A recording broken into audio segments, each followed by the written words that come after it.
Good morning, YouTube. As you can tell by the title of this video, I have a Russian M44 Mosin-Nagant, the carbine version with the 20-inch barrel, ready to unbox. I've taken it out of the larger box that it was packaged in just to save some time. And I apologize for the quick pace of this video, but I have to get going to work in about 15 minutes, so I just wanted to do a quick unboxing and show you the rifle and share it with you. So let me go ahead and start opening this package, and let's see what she looks like. And there's the buttstock. I have not looked at this rifle yet. I'm going to see it for the first time along with you guys. So let's take it out and see how good or bad the condition is in. Real quickly before I do that, I'll skip all the details and the history. There's many good videos here on YouTube that cover this rifle in great detail, but I did purchase it through mail order. I do have a Curios and Relics Type 3 FFL from the ATF, so I was able to purchase this directly. It was sent straight to my house through UPS. I did pay an extra $10 for the hand pick option, where they don't just randomly give you one. They go in there and try to find the best looking one for you. So hopefully that extra $10 was money well spent. But anyways, enough of the small talk.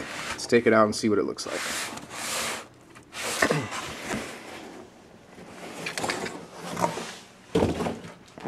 Again, sorry about the quality of this video.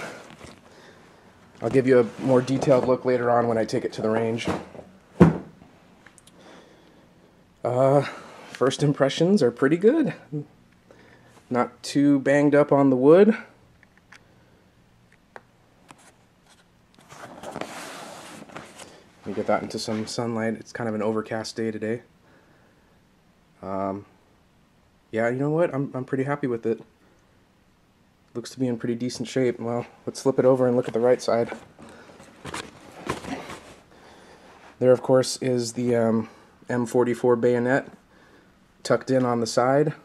I'll probably have to keep it in that configuration when I shoot it, because I'm sure that if I flip it out, the range officer will flip out himself. They probably don't want bayonets sticking out at the range. It does affect the barrel harmonics, and it does affect the point of impact when you have the bayonet in versus when it's out, which is the way that they were sighted in by the armorers. But what can you do? You just have to adjust. So there's the classic Mosin style rear sight. And let me take this cardboard wrapping off and we can look at the receiver. Just a couple of very minor nicks. I mean, that's nothing. I don't care about that at all. I don't mind if it has a few battle scars. As long as it's not cracked or broken, I'm good to go. So. And then that right there, my friends, is the famous cosmoline that you may have read and heard about. It's like that petroleum-based gel, and there's a ton of it right there on the safety part, in the back of the bolt. That's pretty typical, and there's some more. That's pretty typical, especially for these Eastern Bloc weapons. They've been sitting in storage, just covered in cosmoline, and I'm sure there's much more inside the receiver and inside the barrel. But that's good, because that's what keeps these things from corroding and rusting over time. I can feel it in the wood too. I can feel that cosmoline. Not a problem. Just have to disassemble the rifle, give it a good cleaning, and then as you shoot and the rifle heats up, more of the cosmoline comes to the surface, and then you can wipe it off as well. Let's see if we can find out what year this thing is. Looks like yeah, 1944. Might be a little hard to see, but yeah, it says 1944 on the receiver.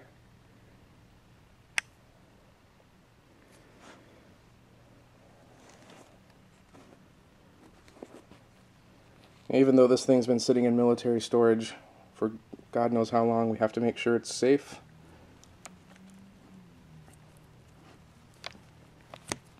I just got a bunch of cosmoline on my hand, but that's okay. Yep, nothing in the magazine, nothing in the chamber, and it's just slathered with cosmoline. My goodness. It's okay, we'll get it off.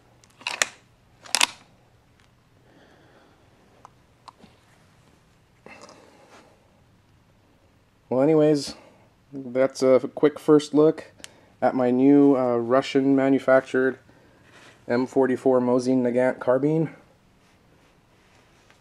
Let me put it back up on here. My wife's going to get pissed with all this cosmoline on the ottoman, but I'll clean it up. And there you go, guys. Just a quick first impression, first look. This rifle seems to be in good shape.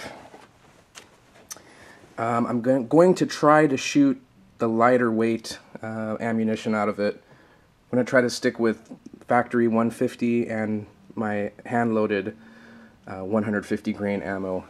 If I put the 174s or the 182s in there, first of all, the recoil is going to be pretty vicious out of this smaller rifle, and secondly, a 20-inch barrel, it may be a little bit short in order, to get full stabilization of those heavier bullets. But got plenty of 150s that I can reload, and I can't wait to take this thing out to the range.